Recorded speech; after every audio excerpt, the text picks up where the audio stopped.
kelas 11 6 SMA Negeri 1 Sembawang. Saya akan mempromosikan kebudayaan Indonesia, tepatnya pada Provinsi Bali. Halo teman-teman. Nah, di sini saya akan membahas keberagaman kebudayaan dari Provinsi Bali. Secara geografis, Provinsi Bali berbatasan dengan Laut Bali di sebelah utara, Jawa Timur di sebelah barat, Samudra Hindia di sebelah selatan, dan Nusa Tenggara Barat di sebelah timur. Ibu kota dari Provinsi Bali yaitu Denpasar yang menjadi pusat pemerintahan dan perekonomian di Bali. Provinsi Bali juga ditinggali berbagai suku dari seluruh provinsi di Indonesia. Namun, suku yang paling banyak adalah suku Bali yang memiliki kebudayaan khas yang unik.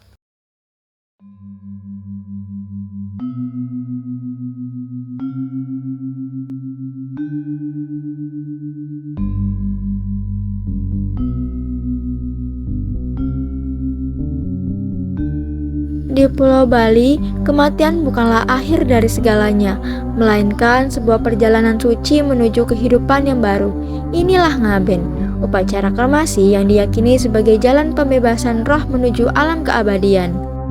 Upacara ngaben adalah wujud penghormatan terakhir kepada mereka yang telah berpulang. Upacara ini bukan sekadar perpisahan, melainkan simbol pelepasan jiwa dari dunia fana agar dapat melanjutkan perjalanan spiritualnya. Wada atau bade adalah menara megah yang akan membawa jenazah. Tingginya bisa mencapai belasan meter, dihiasi ukiran rumit dan ornamen tradisional. Setiap tingkat melambangkan lapisan alam semesta dalam kepercayaan Hindu Bali. Sebelum upacara dimulai, pendeta memimpin ritual pemberkatan. Sesaji dipersembahkan, mantra-mantra dikumandangkan. Setiap doa mengandung harapan agar roh dapat mencapai pembebasan sempurna. Ribuan warga berkumpul mengiringi wadah dalam prosesi megah menuju setra atau tempat kremasi. Gamelan bergelanjur mengalun, menciptakan suasana yang hikmat sekaligus agung. Perjalanan ini melambangkan perjalanan terakhir sang roh di alam fana. Di setra, api suci dinyalakan. Api yang dipercaya sebagai dewa Agni akan membantu membebaskan roh dari ikatan duniawi. Asap yang membubung tinggi diyakini sebagai medium yang mengantarkan roh menuju alam atas. Setelah kremasi selesai, abu jenazah dikumpulkan dengan penuh hormat.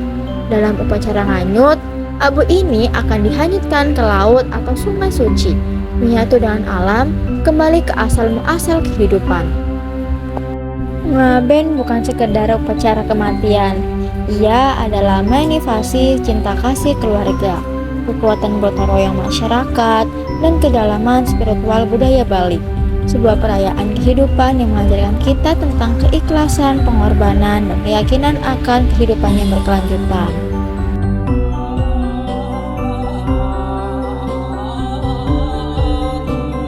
Tradisi Metata adalah upacara potong gigi yang dilakukan oleh umat Hindu di Bali.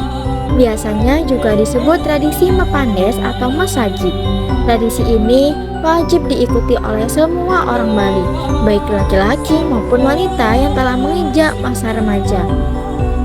Membayangkan saja kita sudah merasa ngilu sendiri. Tapi tujuan tradisi ini bukan untuk menyakitin loh, melainkan terkandung makna-makna baik untuk menghapus sifat-sifat buruk pada diri seseorang. Namun, bukan berarti setelah potong gigi sifat orang tersebut berubah menjadi baik.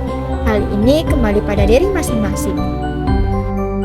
Tradisi Metata sudah dilakukan masyarakat Bali sejak dulu dan menjadi warisan budaya secara turun-temurun. Metata berasal dari kata tata yang berarti pahat dalam bahasa Bali. Jadi, gigi sebenarnya tidak benar-benar dipotong, melainkan dikikis dengan teknik tertentu. Ritual ini dilakukan dengan mengikis 6 gigi. Tujuan upacara Metata adalah sebagai simbol untuk membersihkan keangkara murkaan dan keserakahan dari diri seseorang.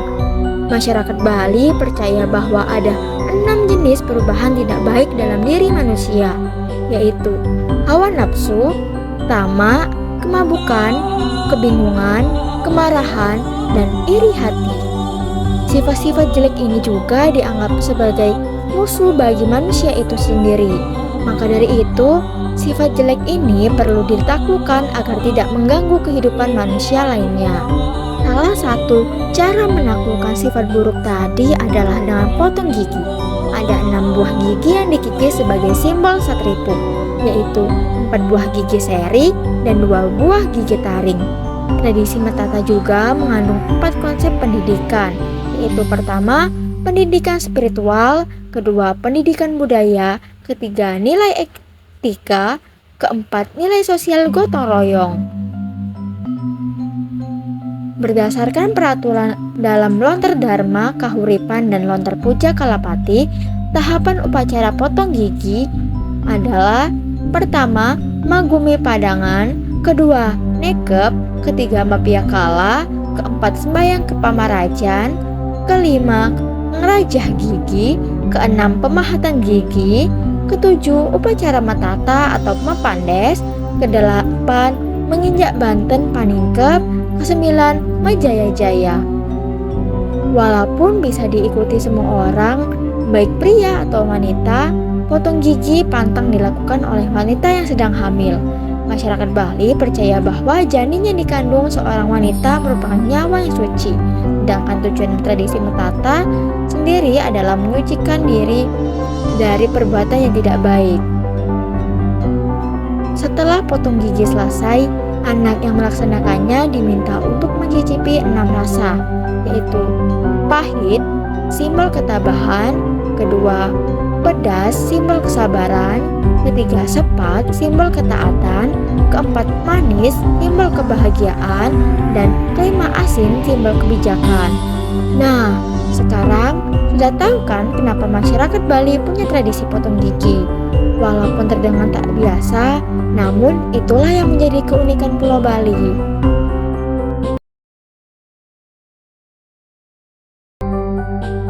Tari kecak adalah pertunjukan drama tari khas Bali yang pada umumnya mengangkat kisah Ramayana.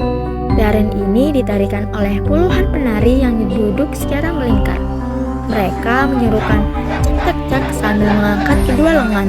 Pada satu segmen, mereka menirukan adegan saat barisan kera membantu Rama dalam pertempuran melawan Rahwana yang menculik Dewi Sita. Suara cak-cak itu pula yang menjadi musik pengiring tarian tersebut.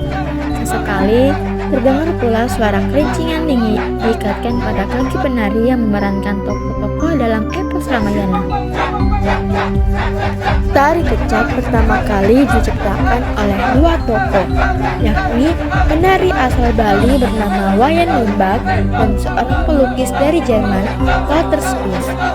Tarian kecak yang terinspirasi dari tarian Sahyang itu pertama kali diciptakan pada tahun 1930-an. Setelah itu, Wayang Limbak memperkenalkan tarian ini. Hal ini ia lakukan saat berkeliling dunia bersama dengan rombongan penari Bali dari sanggarnya. Tari kecak ditarikan oleh puluhan penari dengan membentuk formasi lingkaran. Pada pertunjukan ini, mereka menggambarkan kisah epik Ramayana yang menyelamatkan istrinya Dewi Sinta. Cerita Ramayana yang menjadi inti dari tari kecak melambangkan pertempuran abadi antara kebaikan dan kejahatan. Kemenangan Rama di akhir cerita menjadi pesan bahwa kebaikan pada akhirnya akan selalu mengalahkan kejahatan. Setiap gerakan yang dilakukan oleh penari juga memiliki makna yang sangat penting. Selain itu, tari kecak juga diyakini sebagai ritual untuk mengusir roh jahat dan menimbulkan penyakit. Keunikan dari tari kecak yaitu pertama, gerakan tari kecak dilakukan dengan posisi duduk dengan formasi melingkar dan tangan digoyangkan di atas kepala. Kedua, busana sederhana berupa kain sebagai celana pendek dan penutup kepala. Penari kecak tidak menggunakan atasan. Ketiga, gerakan tangan di atas kepala merupakan lambang dari lidah api yang menyala. Keempat, tarian diiringi bunyi dari mulut para penari, yakni cak cak cak cak yang diucapkan dengan tegas dan berulang. Hari Raya Galungan adalah hari suci yang dirayakan oleh umat Hindu untuk memperingati penciptaan alam semesta beserta isinya. Selain itu, galungan juga merupakan simbol kemenangan kebaikan Dharma atas kejahatan adharma.